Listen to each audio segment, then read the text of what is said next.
उत्तर प्रदेश में एनडीए की हार के बाद अब एक समीक्षा का दौर शुरू हो गया है और समीक्षा के इस दौर में भाजपा जहां पता लगाने की कोशिश कर रही है कि आखिर कौन सी ऐसी गलती हुई कि सीटें अचानक कम हो गई 2019 से। हमारे साथ इस समय अपना दल यस के नेता और कैबिनेट मंत्री आशीष पटेल जी हैं। ये बताएं, ये जो समीक्षा चल रही है आप लोगों की कि इतनी सीटें क्यों कम हो गई, 2019 से 2024 में आते आते 29 सीटें आपकी कम हो गई, क्यों? देखिए, जहाँ कमियां रह गई हैं उन कमियों को हम लोग पहले समीक्षा करके प्राप्त कर रहे हैं और उन कमियों के आधार पर हम अपने सारे कील कांटे दुरुस्त करने का काम करेंगे। और निश्चित तौर पे कमियां रही हैं, तभी हमारी सीटें कम हुई। कमियां क्या रही हैं आपके हिसाब से, क्या लग रहा है कमियां क्या है?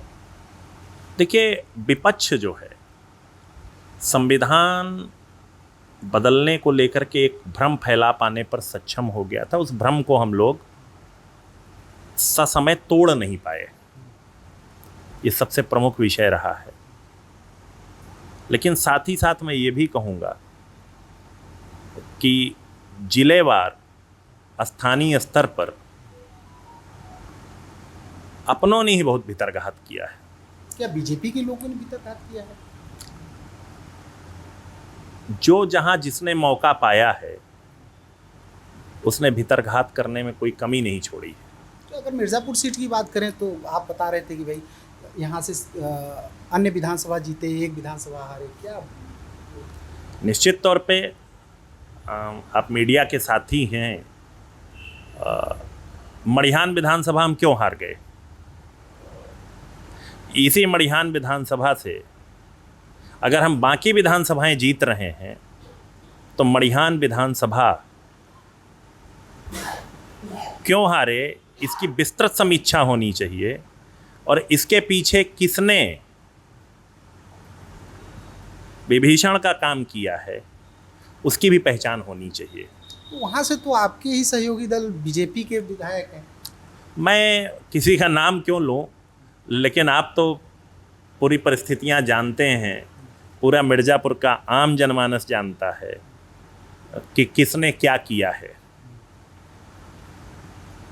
और मैं तो इतना कहूँगा, हम अपनी बात जो है अपने सहयोगी दल के शीर्ष नेतृत्व के सामने भी रखेंगे कि पूरे मिर्ज़ापुर में किसका क्या रोल रहा है। हमारा काम है, हम पूरे सबूतों के साथ रखेंगे। अगर हम बात करें प्रदेश लेवल की, तो प्रदेश लेवल में भी सीटें आपकी घटी हुई हैं। क्या आपको लग रहा है वजह क्या है? संविधान अगर है तो बयान भी कही आए बीजेपी सांसदों की तरफ से। निश्चित तौर पे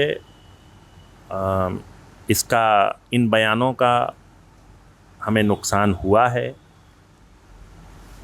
और मैं तो कहूँगा कि प्रधानमंत्री जी के नेतृत्व में हमारी सरकार ने इतने अच्छे कार्य किए हैं और प्रधानमंत्री जी ने जिस प्रकार से पिछड़ों के लिए आगे बढ़ करके बहुत सारे नए कार्य, केंद्रीय विद्यालय में आरक्षण, नवोदय विद्यालय में आरक्षण, सैनिक स्कूल में आरक्षण, बहुत सारे कार्य किए हैं, उन कार्यों को हम लोग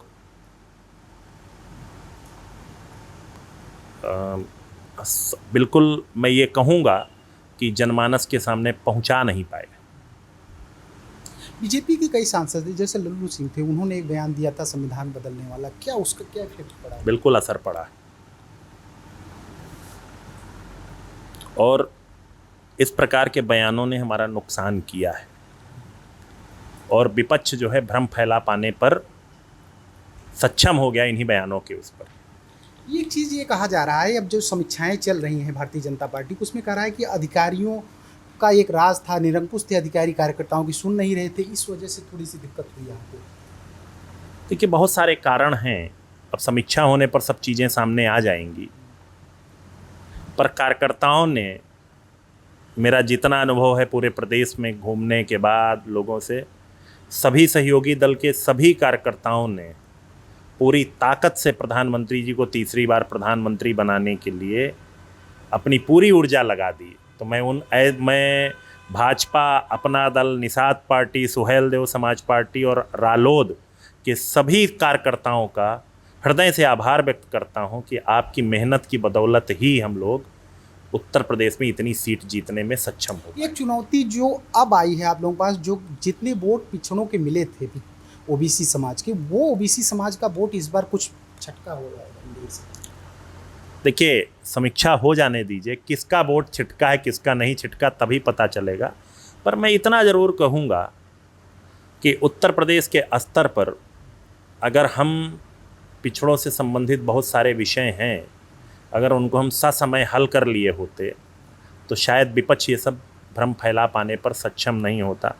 चाहे 69,000 भर्ती हो या कोई और विषय हैं जिनकी वो है, तो निश्चित तौर पे इसका हमारे उसमें नुकसान हुआ। दो जोड़ी इस समय यूपी में आई है, कहा जा रहा है चमत्कार उन्होंने कर दिया, राहुल गांधी अखिलेश यादव। क्या लग रहा है, ये चमत्कार हो गया या फिर आप अपनी गलतियों की वजह से?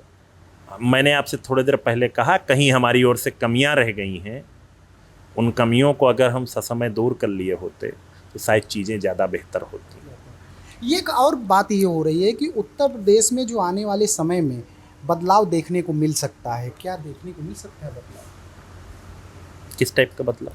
बदलाव खास तौर से जो आप लोगों की रणनीति है वो बदलेगी, क्योंकि जिस तरीके से समाजवादी पार्टी ने सफलता हासिल की है उसको रोकने के लिए। मैं इस पर सिर्फ इतना कहूँगा कि ये तात्कालिक प्रतिक्रिया थी, या वो करें कुछ भी, इसके आप अपनी भाषा में कुछ भी कह सकते हैं, पर मैं इतना ज़रूर कहूँगा कि 2027 में हम लोग 2022 से बेहतर रिजल्ट देने जा रहे हैं। अपनी कमियों को हम लोग दूर करेंगे और माननीय प्रधानमंत्री जी और माननीय मुख्यमंत्री योगी आदित्यनाथ जी के नेतृत्व में हम पिछली बार से ज़्यादा सीटें जीतने जा रहे हैं।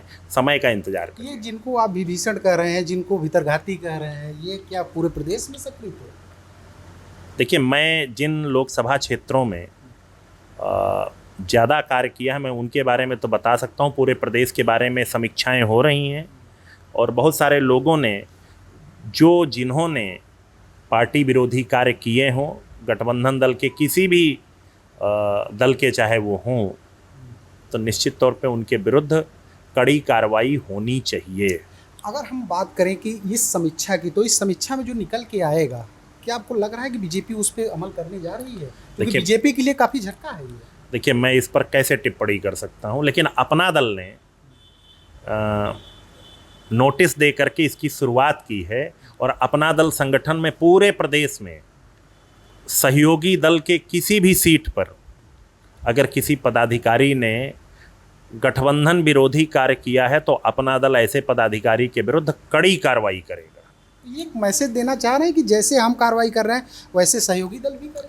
नहीं, मैं इस पर तो सिर्फ इतना कह सकता हूँ, समीक्षा होने दीजिए और जिन लोगों ने